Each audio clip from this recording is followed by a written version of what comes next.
হে ফগুণ তুমি গলা পরে পরে অনেক যতনা এଠି।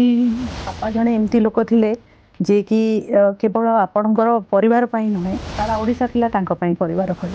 ହାରି ଯାଇଥିବା ଲୋକର କିଏ ଅଛି, ଏଇଟା କ'ଣ ବାପାଙ୍କର ଲାଷ୍ଟ ସଙ୍ଗ ଥିଲା? ଯୋଉଟା ଏଇ ମୋର ଶେଷ ଗୀତ ବୋଲି ବୁଲୁଛି ଯେ ଏଇଟା ଲକ୍ଷବାଦୀର ଶେଷ ଗୀତ, ସେଟା ଶେଷ ଗୀତ ନୁହେଁ। ସେ କୋଉଠି ହିନ୍ଦୀ ଗୀତ ଗାଇନି, ଓଡ଼ିଆକୁ ହିଁ ସବୁବେଳେ ପ୍ରମୋଟ କରିଛନ୍ତି। ସବୁବେଳେ ଓଡ଼ିଆ ପ୍ରମୋଟ କରିଛି।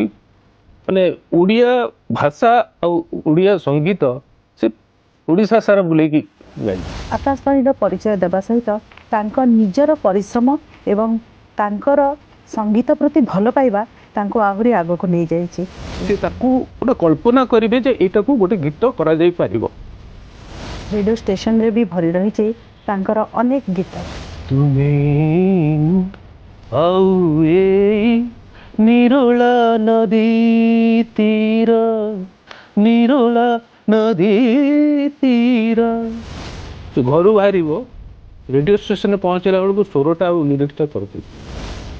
ସେ ଟାଇମ୍ରେ ଓଡ଼ିଶାର ସୋସାଇଟିରେ ନାରୀର ସ୍ଥାନ କୋଉଠି? ଦର୍ଶକମାନେ ବି ସେ ବହିକୁ ନିଅନ୍ତୁ ଏବଂ ଜାଣନ୍ତୁ ଆମର ଓଡ଼ିଶାର ଜଣେ ବରପୁତ୍ର ଅକ୍ଷୟ ମହାନ୍ତିଙ୍କ, ଆମ ନିଜର ଖୋକା ଭାଇଙ୍କ ଜୀବନୀ ବିଷୟରେ କିଛି।